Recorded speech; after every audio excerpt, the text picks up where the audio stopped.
그게 세종시장 관심이 누가 관심이냐. 그리고 시의원 중에 또 누가 그랬나? 김영현 의원 그랬나요? 김영희 의원 그랬나요? 국가에서 하는 일을 왜 우리가 관여하나? 우리 배부르니까 딴 데도 먹어야 된다. 좀 큰 틀에서 국정효율성과 행정수도 완성이라는 대명제를 생각한다면 그렇게 간단하게 얘기할 수 있는 문제는 아니었다고 생각합니다.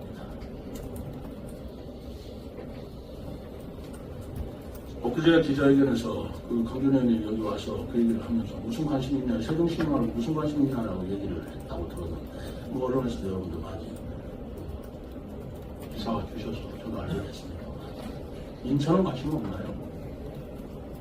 인천시는 관심 없습니까? 여수는 관심 없습니까? 해양수사로 움직이는데 세종시만이 관심 있어요? 해양수사 업무는 세종시하고 직접 관련 없습니다. 우리는 바다가 없기 때문에. 우리는 국정훈련은 행정수도이기 때문에 그런 겁니다. 관심이 없다니까. 그렇게 쉽게 얘기할 수 있는 거예요? 그리고 저에 대해서 뭐 내란공조 얘기하시는데 제가 여러 번 얘기하는 거 참았습니다. 앞으로 그 얘기하시면 제가 법적 조치할 겁니다. 제가 무슨 내란공조를 한 게 뭐가 있어요?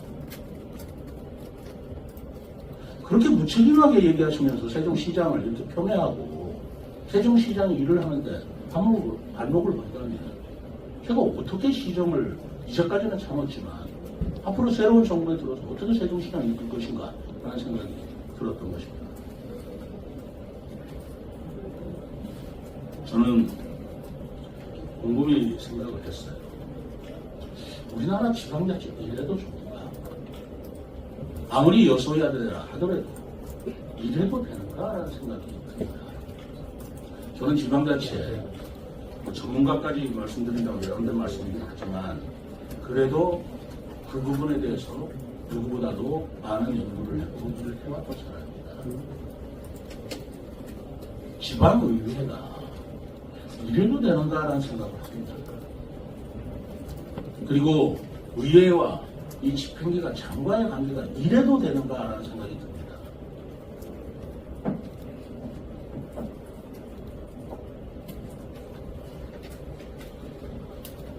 여러분들 이 얘기도 지금 참고 있습니다. 한번 그 우리 지방의회 의사당 한번 보십시오. 전국이 비슷합니다. 의장은 황제같이 앉아 있습니다. 높은 단상에 시장은 부시장하고 국장들하고 같이 바닥에 앉아 있습니다. 교육감도 마찬가지입니다. 시장은 39만 시민들의 대표예요. 의장은 읍면 동네 선출직 의원 중에서 의회 구성원 H 안에서 선출되는 의장입니다. 의회와 의장이 시민을 대표한다. 맞습니다. 그러나 그 대표성에 있어서는 시장하고는 훨씬 더 시장이 이렇게 바닥에 앉아가지고 의장이 답변하시오. 답변할 때마다 격려하시오. 라고 할 위치는 아니라고 나는 생각합니다. 예를 든다면 국가의 예를 든다면 국회의장이 대통령 바닥에 앉혀놓고 대통령 답변하시오. 나오시오. 들어가시오. 들어올 때마다 나올 때는 인사하시오. 국가에서 이런 일이 있습니까? 선출직이 아닌 정부 관료들이나 우리 공무원들에 대해서는 그렇게 해도 좋습니다. 전국이 똑같아요. 이게 의회를 경시하는 것입니까? 이게 시장이 지금 의회를 경시하고 있습니까? 이거 맞습니까? 교육감도 마찬가지입니다. 교육감은 교육청의 교육감이 아니에요. 우리 시의 직선에 의해서 뽑힌 시의 교육감입니다. 교육감과 시장이 바닥에 앉아가지고 이게 맞습니까? 전국적으로 이러고 있습니다. 이건 제도적인 문제 아니겠어요? 두 번째로 지방의회에서 여러 가지 문제가 있지만 정당공천은 이래도 좋을까라는 생각을 합니다. 지방의회의 공천권, 자치단체라는 공천권을 당에서 갖고 있다 보니 그 공천권자가 누구냐에 따라서 의원들이 임명권자라고 생각할 정도로 꼼짝을 못하고 있고 시민의 의견을 대변하는 게 아니라 공천권자의 의견을 대변하는 그런 기구로 전락해버린 건 아닌가라고 생각합니다. 행정수도를 외칠 적에는 언제였는데 갑자기 누군가 어떤 시기에부터 말을 못하고 있어요. 지방자치 왜 하는 것입니까? 지방자치는 풀뿌리 민주주의입니다. 중앙의 눈치를 보라는 게 지방자치가 아니고 시민들이 원하는 바, 시민들이 대변하는 게 지방자치예요. 근데 시민들이 얘기하는데 누가 더 무서워서 말을 못합니까? 저는 이 공천제의 문제를 정말 많이 고민해봤던 문제이긴 해요. 어느 나라에서도 있었던 문제고 이걸 하자니 이런 문제가 생기고 안 하자니 변별력도 어떡할 것이냐 라는 문제가 있는데 저는 적어도 시군구 의회나 이런 데는 그 범위가 적기 때문에 공천제 하지 말아야 된다라는 생각을 했고 초기 지방장처법에서는 그렇게 했습니다. 근데 국회의원들이 다시 법을 바꿔가지고 그렇게 공천을 하게 돼 있으니 국회의원들의 예속물이 된 거 아닌가라는 생각이 난 들고 있어요. 저 공천 시민공천제로 바꿔야 되지 않나라고 생각합니다. 두 번째로 의회와 장관의 대립 구조를 해결할 방법이 없어요. 한 가지 예를 더 들어보겠습니다. 우리 7개 출자 단체가 있습니다. 그 기관장 임원 추천회의를 거쳐서 시장이 임명하게 되어 있습니다. 시장이 3명, 그리고 의회가 2명, 자체기관에서 2명에 7명의 임원 추천을 위해서 바로 공모에 의해서 응모한 사람들에 대해서 심사하고 거기에 대해서 복수로 시장한테 말하자면 추천을 하면 시장이 임명하게 되는 거죠. 우리 그러니까 다른 시도하러 가나요?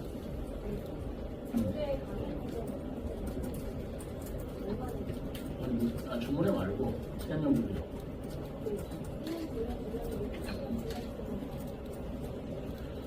의회의 자율권이라고 하지만 저는 원하지 않았습니다. 왜 이춘희 시장 8년 정부 할 때는 시장이 3명이 추천하고 의회가 2명을 추천하고 2명. 그런데 느닷없이 제가 하려니까 의회가 3명, 시장이 2명. 이렇게 조례를 바꾸는데 여소야대 구조에서 제가 어쩔 수가 없었어요. 어쩔 수가 없었어요. 거부권을 행사했지만 약간의 그 개표 그런 문제가 부작용이 계속 있다 해서 논란의 여지가 있어서 지금 그 부분에 대해서 대법원에 가 있습니다. 의회와 장이 대립을 할 때 그걸 해결할 수 있는 기구나 방법이 없어요.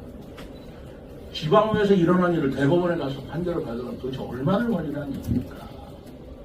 얼마를 걸리라는 얘기입니까? 지방자치가 지방자치 내 구조에서 어떻게 해결할 수 있는 제도적 장치가 없어요. 없습니다. 그렇기 때문에 제가 양보와 협치라는 입장에서 매우 많은 양보와 협치를 했습니다. 예를 들면 예산에 관한 얘기를 들어보겠습니다. 예산은 편성권은 자치단체장의 고유 권한입니다. 지방의회는 원칙적으로 편성에 관한 것을 심의하는 게 아니고 심의만 한다. 심의에서 불필요하다면 삭감할 수 있습니다. 그러나 증액은 못합니다. 왜? 증액이라는 것 새로운 예산 편성권을 주는 거나 똑같은 거예요. 그렇지 않습니까? 편성권은 자치단체장의 고유 권한이지만 심의와 삭감하는 것은 국회 내지는 의회의 권한이에요. 그렇기 때문에 지방의회에서 예산을 증액하려고 하려면 자치단체장이 동의를 받아야 됩니다. 저 동의 많이 해줬습니다. 제 편성에 관한 고유 권한을 의회에 양보한 것입니다. 협치했어요. 그게 협치의 가장 큰 모습입니다. 자기의 고유 권한마저도 의회에 동의를 해주는 것. 이것이 협치하고 양보하려면 무엇이겠어요? 근데 그걸 권리라고 생각하면 안 되는 것입니다. 이번에 추경 예산에서 저는 의원들이 자기 지역사업 몇 가지를 요구도 하고 하는 것들을 들여다보니 그럴 수 있겠다. 우리가 편성 과정에서 놓치거나 아니면 예산이 적절하게 돼서 편성하지 않은 것도 의원이 제기한다면 존중해 주거나 하겠습니다. 그래서 이번에도 그런 것들이 좀 들어가 있었어요. 근데 기축제 예산이 다 삭감이 됐습니다. 그래서 이번에 제가 처음으로 일체 의원들이 진액한 예산 동의하겠다 했습니다. 그래서 이번에는 5억 예산만 삭감되고 진행 예산 없습니다. 이렇게 의회와 장관의 관계에 있어서 솔직히 이 대립되는 구조를 양보와 협치로도 좋지만 뭔가 이 구조적인 장치가 좀 있어야 되겠다라는 것이 제 생각이고, 그런 부분에 대해서 앞으로 우리가 좀 지방자치 30년을 맞이해서 좀 연구해 볼 일이다라고 생각을 합니다. 의회를 비난하고, 그리고 제가 지긋지긋하다고 표현했는데 정말 지긋지긋합니다. 근데 이 표현은 제가 쓴 거 아닙니다. 누가 썼는지 아십니까? 우리 공무원 직원들이 쓰고 있습니다. 지긋지긋하다. 우리 공무원들이 의회에 무슨 하수인입니까? 우리 공무원들 나름대로 전문가입니다. 예산 3일 하면서 밤을 새우다시피 의원들께서 고생했습니다. 그런데 그 자료가 설명하라 몇 번을 반복해서 해도 그렇고, 정말로 설명이 부족해서 심의가 되고 안 되고 그러면 몇 번이라도 해야 됩니다. 우리 직원들도 정말 요즘에는 힘들어합니다. 의회에 이런 식의 뱅크에 지쳐갑니다. 그럼에도 불구하고 제가 아무 얘기도 안 하고 또 참고 또 협치다 해가지고 말씀을 안 드리는 건 아무리 생각해도 이 시점에서는 아니다라고 생각했어요. 배수를 이전에 대해서도 협조한 게 뭐가 있습니까? 어제 뒤늦게 결의안을 해준 거 다행이라고 생각하지만, 그러나 그 결의안 낭독한 건 누굽니까? 국민의힘 김충식 의원이었어요. 왜 나서지 못합니까? 의회와 장과의 관계가 이렇게 갈등과 대립을 심화시키고 싶지 않습니다. 저 그런 거 원하지 않습니다. 제가 여러 번 얘기했습니다. 여소야대 구조에서 그걸 극복할 만한 방안이 있느냐라고 저한테 몇 번 물었을 때 저는 결국은 진정성 있는 대화를 통해서 하는 수밖에 없지 않습니까? 그렇게 3년을 했습니다. 근데 그 진정성이 이번에는 효과를 발휘하지 못하는구나. 진정성으로 대했자 진심으로 대해주지 않는구나. 저는 그렇게 생각할 수밖에 없었습니다.